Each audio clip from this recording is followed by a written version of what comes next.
Nasionalisme adalah cinta tanah air atau hubul watan, dan merdeka dari segala macam bentuk penjajahan.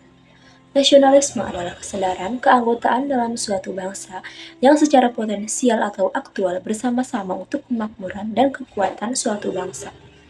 Nasionalisme yang dilarang dalam Islam adalah menyombongkan diri dan menganggap bangsa lain itu lebih tinggi dan lebih hebat dibandingkan negara kita, atau menganggap rendah bangsa lain, yang pada akhirnya akan melahirkan benturan dan ketidakharmonisan. Nabi Muhammad memiliki rasa cinta kepada tanah air atau nasionalisme yang sangat tinggi terhadap tanah kelahirannya, yaitu Mekah. Hal ini dikisahkan pada saat Nabi Muhammad hendak hijrah ke Madinah. Sebelum berangkat hijrah, Nabi Muhammad sempat memandang kota Mekah, yaitu, "Wahai Mekah, sumpah demi Allah, engkau adalah bumi yang paling aku cintai. Kalau saja aku tidak dizolimi, aku tidak mungkin meninggalkan engkau."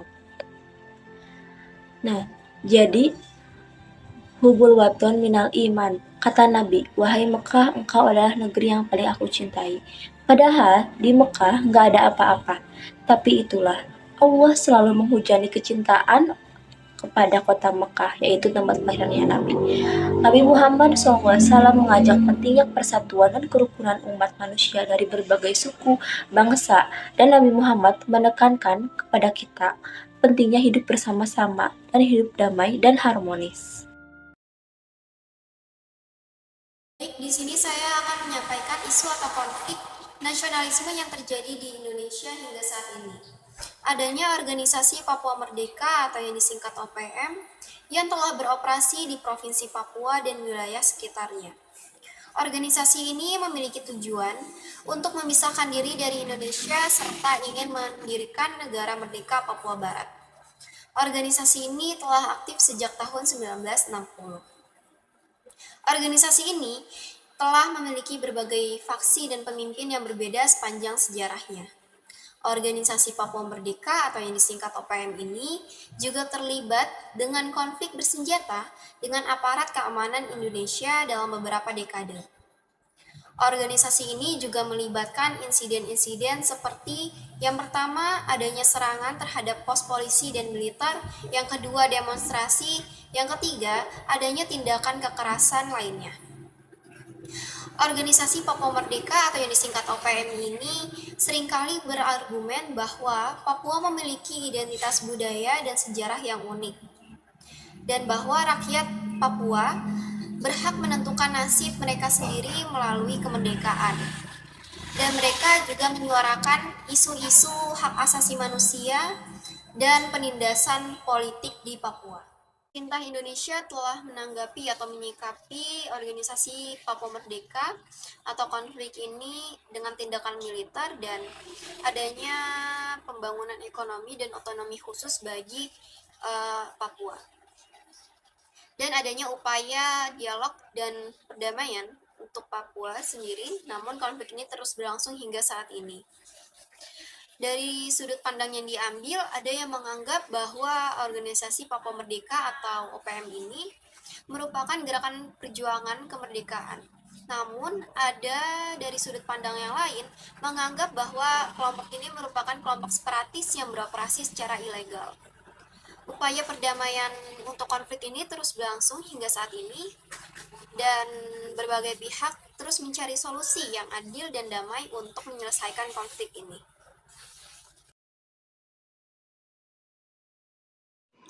Untuk penyelesaian konflik tersebut diperlukan solusi yang damai, adil, dan bermartabat.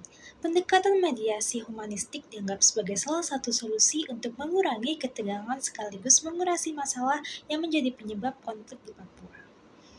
Melalui pendekatan ini, pemerintah Indonesia disarankan melakukan dialog dua arah untuk mendengar aspirasi dan keinginan masyarakat Papua.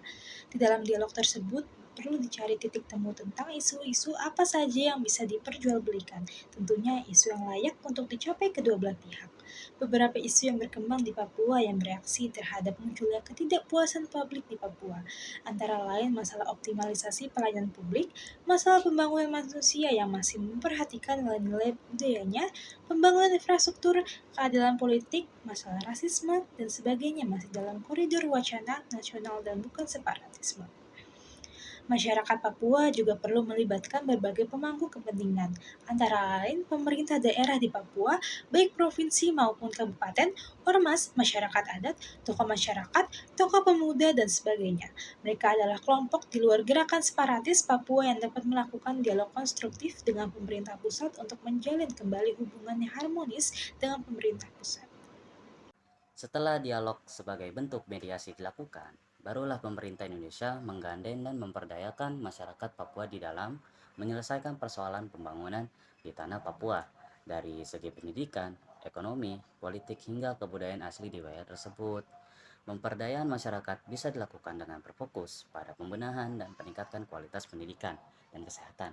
Hal ini dikarenakan kondisi pendidikan dan kesehatan di tanah Papua yang masih sangat memprihatinkan.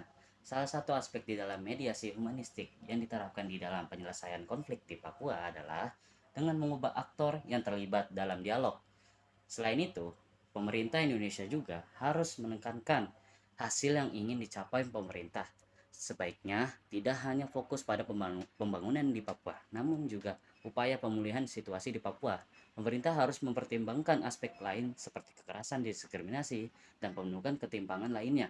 Jadi, bisa dikatakan bahwa pendekatan mediasi humanistik ini harus berorientasi pada pemenuhan dasar manusia, termasuk penghapusan segala bentuk kekerasan dan ketidakadilan di dalam Papua. Kesimpulannya yaitu, berbagai pendekatan sudah banyak dilakukan, salah satunya dengan cara militer. Namun, pendekatan ini justru meningkatkan korban masyarakat sipil karena pendekatan ini mengarah pada kekerasan dan bentrokan antara kedua belah pihak, yaitu diperlukan skema dengan penyesuaian yang baru untuk menyelesaikan konflik ini. Pendekatan mediasi humanistik dianggap sebagai salah satu solusi untuk mengurangi ketegangan sekaligus mengurangi masalah yang menjadi penyebab konflik di Papua. Melalui pendekatan ini, pemerintah Indonesia disarankan melakukan dialog dua arah untuk mendengar aspirasi dan keinginan masyarakat Papua. Pemerintah juga harus melibatkan seluruh lapisan masyarakat Papua di dalam mewujudkan keinginan tersebut. Lebih penting lagi, pemerintah sebaiknya tidak hanya fokus pada pembangunan di Papua, namun juga upaya pemulihan situasi di Papua. Pemerintah harus mempertimbangkan aspek lain seperti kekerasan, diskriminasi, dan bentuk-bentuk ketimpangan lainnya.